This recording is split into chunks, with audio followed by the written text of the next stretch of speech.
allons voir comment poser les carreaux métro. Vous savez, ces carreaux qui ont la particularité d'être biseautés sur les côtés. Pour les poser, c'est pas très compliqué, mais pour mettre les joints, c'est une autre affaire. On va voir ça.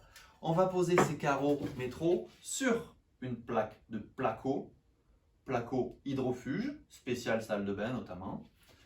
J'étais en train de faire cette petite plaque là pour vous présenter, vous savez, pour présenter les objets à la fin de la vidéo, joliment. Je me suis dit pourquoi ne pas en faire profiter ceux qui débutent dans la cause de ce carrelage, étant donné que ce carrelage métro est quand même assez à la mode en ce moment. Si vous avez vu certaines de mes vidéos, je vous encourage à aller les voir sur ma chaîne. Vous savez que j'ai posé beaucoup de ces carrelages-là. Alors bien sûr, les esprits chagrins vont dire que j'ai pas la bonne méthode, que je ne m'y prends pas bien, que c'est pas comme ci, que c'est pas comme ça. Pour ma part, j'en ai posé des centaines. Ils ne sont jamais tombés. Alors j'ai peut-être pas la bonne méthode, mais c'est une méthode qui se vaut. Voilà. Ceci étant dit, on s'y jette. Ah oui, avant. Si vous avez apprécié la technique que je vais vous montrer, si vous avez apprécié la vidéo, n'hésitez pas à mettre un pouce en l'air, à vous abonner. Les deux, ce sera encore mieux.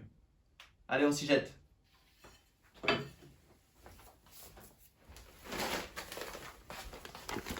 Voici la colle que j'ai utilisée pour toutes mes poses de carrelage dans la maison.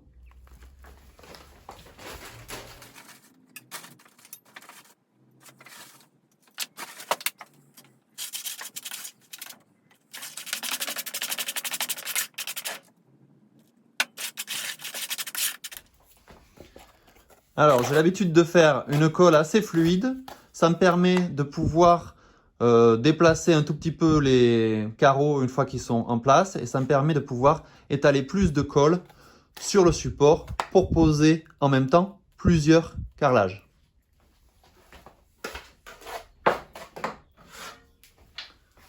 Le temps que la colle repose quelques secondes, j'utilise pour étaler la colle un peigne de 4 mm. Vu la taille des carrelages, je fais du simple encollage. Je ferai du double encollage pour des carrelages beaucoup plus gros.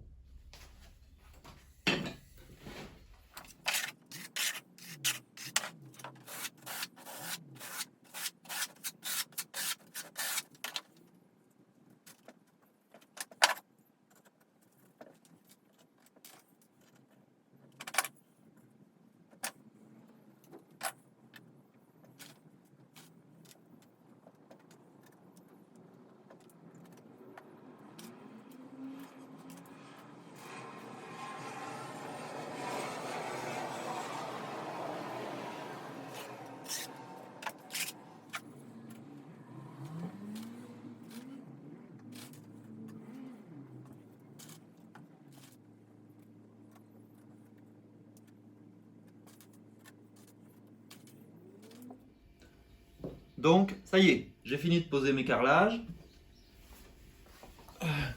Voici ce à quoi ça a l'air. Donc moi, j'ai fait un petit hérisson là, parce que je récupère, je suis pas Crésus non plus, donc je récupère les croisillons que je peux récupérer. Je ne les noie pas dans les angles ici. J'ai fait une pose alternée, d'accord? C'est-à-dire que ils ne sont pas tous alignés. Il y a 10 cm là, la moitié d'un carreau que vous m'avez vu couper tout à l'heure. Voilà. Donc pour l'instant, c'est tout crado.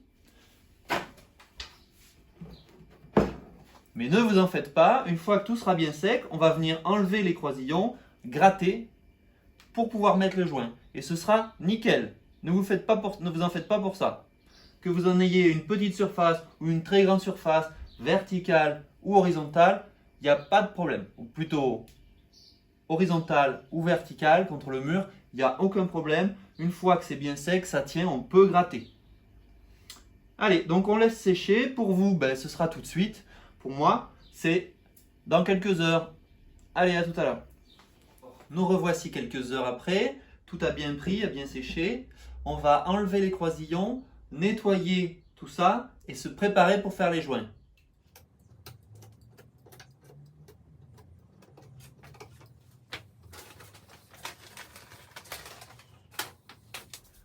Comme à mon habitude, je récupère les croisillons. Mon père faisait avec des allumettes. Alors les croisillons mis comme ça marche très très bien. Il y a toujours des traces de colle sur les carrelages. C'est pour qu'ils évitent de s'entrechoquer quand ils sont dans la boîte.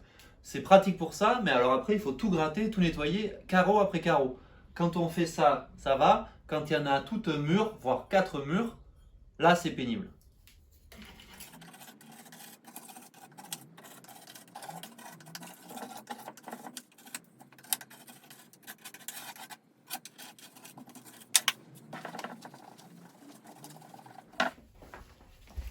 Alors déjà, ça a une meilleure tête. Voilà. Allez, on se prépare pour les joints. Pour ce qui est du joint, j'utilise toujours cette marque-là, Parex Lanco. C'est une superbe marque, ça marche toujours très bien les joints avec ça. Je vais l'utiliser blanc. Et pour faire ressortir un petit peu donc ces joints et ce carrelage qui est magnifique, je vais mettre un peu de colorant, donc un peu de pigment pur. Là c'est du vermillon, donc ça va être un petit peu rose, un petit rouge rose. Voilà.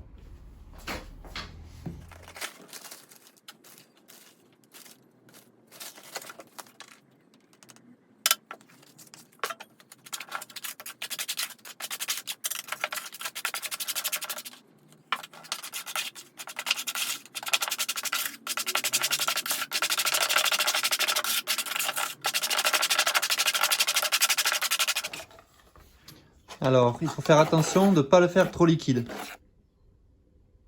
Là, c'est limite. J'aurais dû le faire un tout petit peu plus épais.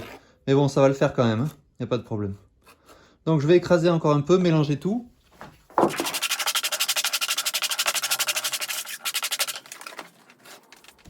Alors, jusqu'à présent, ça diffère très peu d'un autre carrelage. Pour les joints, je vais verser mon joint dessus et je vais l'étaler avec ce racloir en mousse. Voilà.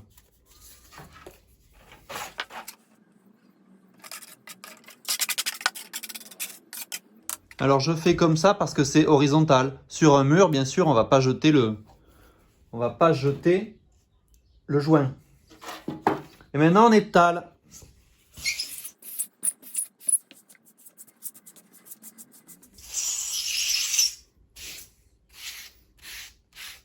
Voilà, je passe tous les joints à peu près comme ceci et en diagonale. Il faut éviter de travailler dans le sens de la longueur ou encore plus dans le sens perpendiculaire au joint, c'est pas terrible. On travaille toujours en diagonale, dans le sens de la diagonale. Donc comme ceci. Pour bien faire rentrer le joint. Alors là, j'en ai beaucoup trop.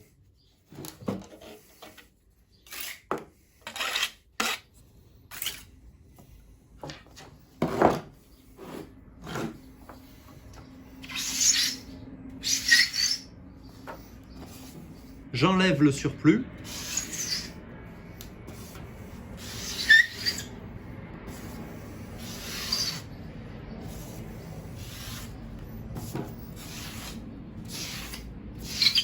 Voilà. Et maintenant, j'attends quelques secondes que ça commence à prendre. Voici dans quel état c'est juste avant de finaliser le joint.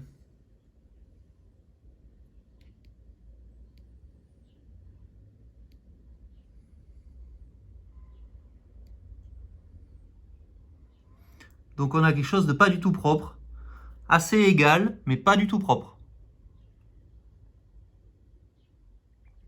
Là j'ai oublié une trace de colle. Maintenant que les joints ont commencé à prendre, à sécher, c'est là qu'intervient ma superbe astuce. On va se servir d'un crayon, un crayon de charpentier, comme ceci, pour venir creuser les joints et faire quelque chose de nickel. C'est parti. Donc, on commence du côté où on veut. On va commencer par en haut. Voilà. On passe le crayon tout simplement dans le joint.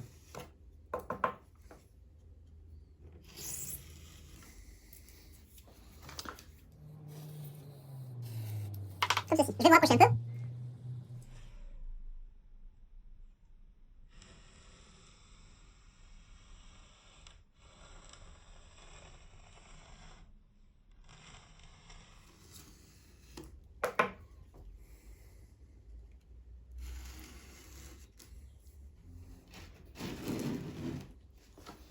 on va terminer.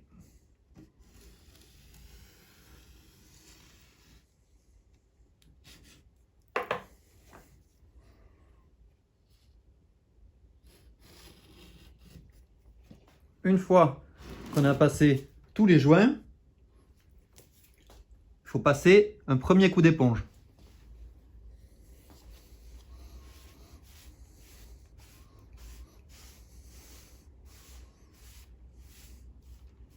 L'éponge, c'est pareil. Il ne faut pas la passer dans le long, sinon on va creuser le joint. Il faut la passer toujours en diagonale.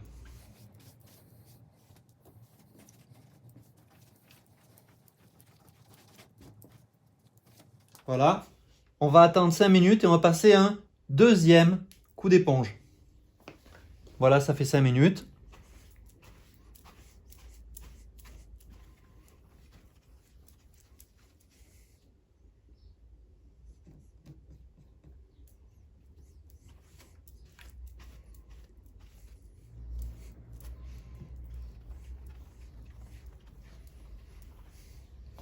Il me reste plus qu'à attendre encore 5 minutes et à passer un coup de chiffon et c'est terminé. Toujours, même pour le torchon, on fait dans la diagonale.